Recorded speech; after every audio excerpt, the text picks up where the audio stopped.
মাস হয়ে গেল এখনো চোখের পানি ফুরায়নি, তারপরেও হাল ছাড়িনি।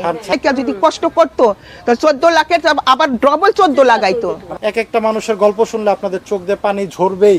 আল্লাহর খুশি আমার খুশি, হাল ধরিয়ে রাখতে হবে, ব্যর্থ হওয়া যাবে না। এটা ভাষা খারাপ আছে, ওইটা মানে আমার বাপের বাড়ির দেশের কথা, যে মইরা গেলে করব না খেত, মইরা যাওয়ার আশায় করব না খেত, বাঁচি থাকলে কার খাবো সেট। তো আমি নরম ছিলাম, আপনার ভাই কিন্তু শক্ত ছিল। আপনার ভাই মরি যাওয়ার পরেও আমি 3 লাখ টাকা ঋণ করছি। পছন্দ কর কোনটা? এটা এটা নিবা?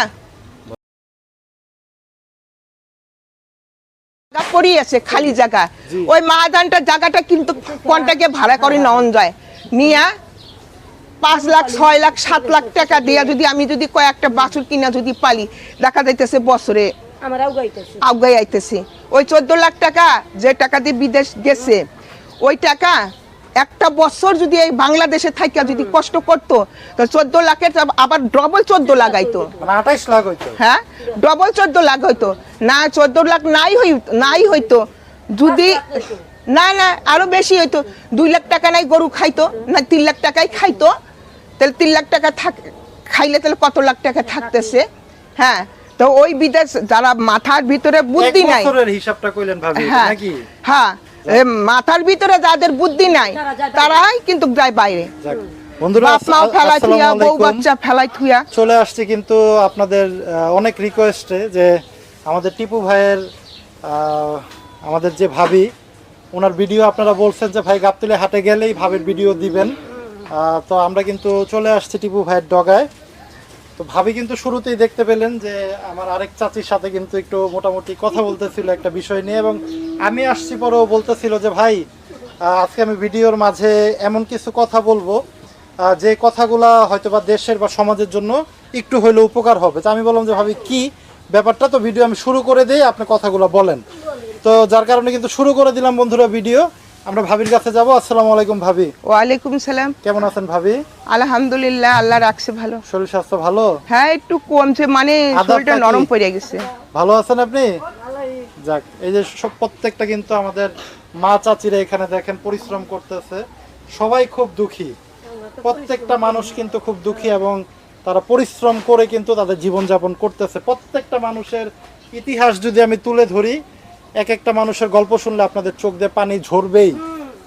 আমি অনেকটা জানি, তারপরেও ওনারা অনেক সময় বলতে চায় না বা একটু গোপন করতে চায়। তো যাই হোক, ওনাদের জন্য দোয়া করবেন। এই যে চাচিও আছে কিন্তু দেখেন প্রায় ভিডিওতে। ভালো আছেন তো আপনি? ভালো আছি। যাক, আলহামদুলিল্লাহ। তো আমরা চলে যাব ভাবির কাছে। ভাবি, জি, কেমন চলতেছে ব্যবসা আপনার? মোটামুটি আল্লাহ যেভাবে আর কি দিন পার করে আল্লাহ ওইভাবে চলতেছে। আল্লাহর খুশি আমার খুশি। সুন্দর। আল্লাহ যেভাবে দিন পার করে, আমি ভালো থাকবো না মন্দ থাকবো না, খেয়া থাকবো না না খেয়া থাকবো, ওই আল্লাহই জানে। আল্লাহ আমারে কিভাবে রাখবে সেই আল্লাহই জানে। কিন্তু সব হওয়ার জন্য আলহামদুলিল্লাহ পড়তে হবে, আর আস্তাগফিরুল্লাহ পড়তে হবে। তাহলে সব হওয়ার জন্য পড়তে হবে, আর আল্লাহর উপরে বিশ্বাস রাখতে হবে, আর কঠিন পরিশ্রম করে যাইতে হবে। জি, হাল ছাড়লে হবে না, হাল ছাড়লে কিন্তু কিছুই হবে না। কিন্তু হাল ধরিয়ে রাখতে হবে, ব্যর্থ হওয়া যাবে না। ব্যর্থ হইলে কিছু হবে না। যে এবার হইলো না, হ্যাঁ করবই না, কিন্তু হাল ছাড়তে হবে না, হাল ধরিয়ে রাখতে হবে। যাক ভাবি, আপনার এর আগের ভিডিও দেখে অনেকেই আপনাকে সাহসী নারী উপাধি দিছে।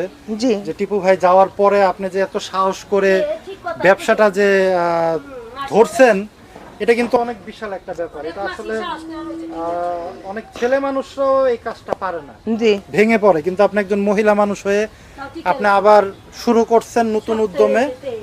আমরা সেই গল্পটা একটু শুনবো ভাবি। আপনি বলতেছিলেন যে 3 মাস হয়ে গেল, 3 মাস হয়ে গেল এখনো চোখের পানি ফুরায়নি, তারপরেও হাল ছাড়িনি।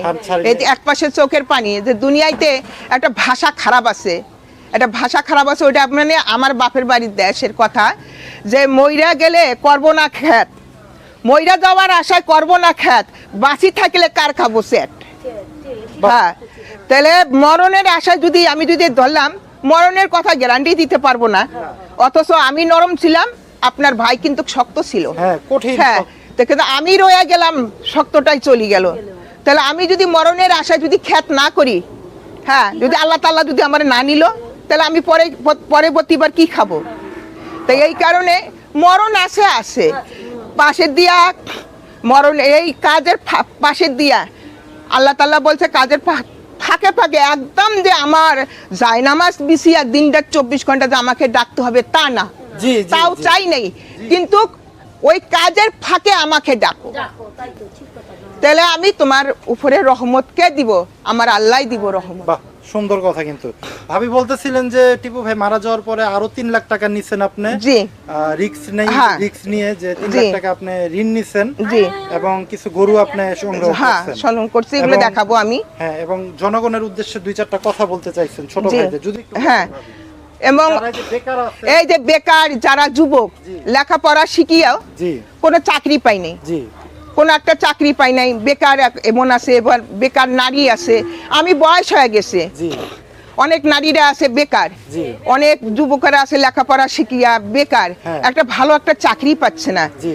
তাহলে ভালো যে একটা চাকরি পাচ্ছে না, তাহলে যদি আমি এই যে ঋণ করছি, আপনার ভাই মরি যাওয়ার পরেও আমি 3 লাখ টাকা ঋণ করছি, আমার কাছে কিন্তু কোনো টাকা পয়সা ছিল না, 1 টাকাও ছিল। 1 টাকা ছিল না, আপনার ভাই মারা যাওয়ার পরে আমি 3 লাখ টাকা ঋণ দিছি, এটা আমার, হ্যাঁ 3 লাখ ভাবি টাকা একটু ঋণ আগে দিছি। কথা বলেন, দেখেন হয় কি না আমরা একটু হ্যাঁ দেখি। দেখো, একটা বলো। গরু কিন্তু পছন্দ করো কোনটা, এটা এটা নিবা, বলেন এটা 1,60,000 দিবা একদম।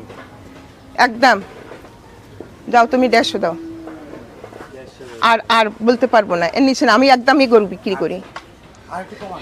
আর একটু কমাইতে পারবো না সোনা, আর একটু কমাইতে পারবো না, আর কমাইতে পারবো না একদম। ভাইরা কি দাম বলবেন? আমি তো বলবো 1,20,000। না সোনা, 1,20,000।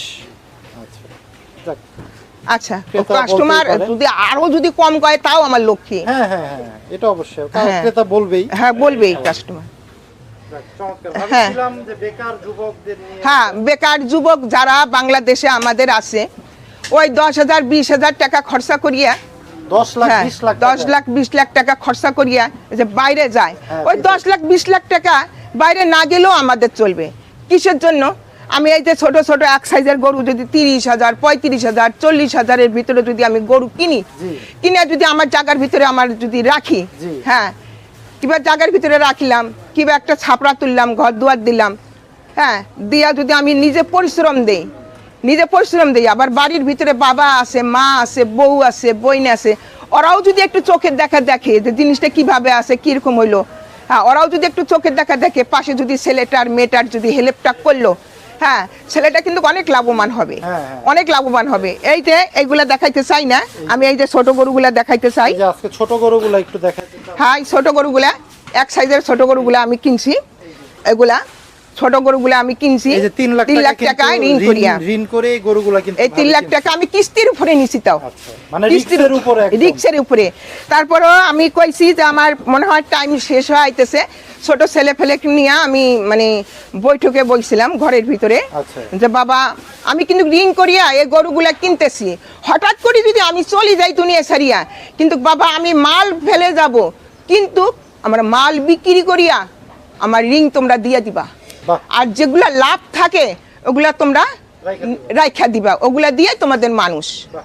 হ্যাঁ মানে এটা ছেলেদের একদম হ্যাঁ ঘরের ভিতরে সে- বসে বলে হ্যাঁ দিচ্ছে। বলছি ছোট ছেলে, তারপর মেজো ছেলে, বড় ছেলে, ওদেরকে নিয়েই আমি মিটিংটা করি ঘরের ভিতরে। আচ্ছা।